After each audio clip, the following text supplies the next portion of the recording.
AP road భవనాల శాఖ మంత్రిగా బీసీ జనార్దన్ రెడ్డి బాధ్యతలు స్వీకరించారు. సచివాలయంలోని ఆయన ఛాంబర్లో ప్రత్యేక పూజల అనంతరం బాధ్యతలు తీసుకున్నారు. ఆర్ఎండ్బీకి కేటాయించిన బడ్జెట్లో కేవలం 46% మాత్రమే గత ప్రభుత్వం ఖర్చు చేసిందని ఆయన తెలిపారు. వైసీపీ పాలనలో అసలు రోడ్లే లేకుండా చేశారని మండిపడ్డారు.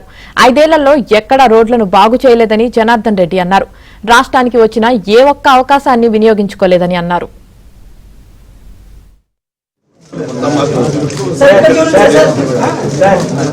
సరే మీడియాతో మాట్లాడితే మాతో మాట్లాడితే వెళ్ళిపోతాం, బయట ఫ్రీ అయిపోతుంది ఇదంతా.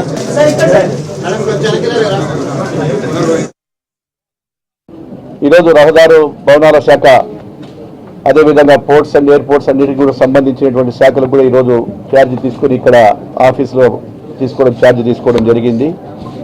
గౌరవ ముఖ్యమంత్రి శ్రీ నారా చంద్రబాబు నాయుడు గారి బాధ్యతతో నాకు ఒక బాధ్యతను ఒప్పజెప్పారు.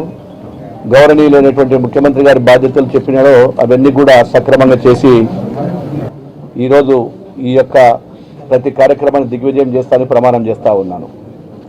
మా తెలుగుదేశం ప్రభుత్వం హయాంలో 2014 నుంచి 19లో రహదారులు మరియు భవనాల శాఖకు 14,900 కోట్ల రూపాయల బడ్జెట్ కేటాయించడం జరిగింది. ఇందులో 12,000 కోట్ల రూపాయలకు పైగా ఖర్చు చేయడం జరిగింది. అంటే బడ్జెట్లో 80% ఖర్చు చేయడం జరిగింది. 2014 నుంచి 19 వరకు మేము చేసినటువంటి ఖర్చు అది.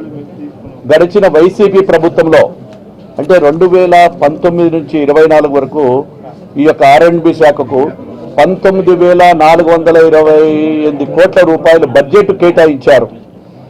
ఇందుకు గాను కేవలం ఖర్చు పెట్టింది 9,000 కోట్ల 15. అంటే కేటాయించిన బడ్జెట్లో కేవలం 46%. అంటే తెలుగుదేశం ప్రభుత్వంలో 80% మేము చేస్తే వైఎస్ఆర్ ప్రభుత్వం వచ్చిన తర్వాత కేవలం 46% మాత్రమే చేయడం జరిగింది.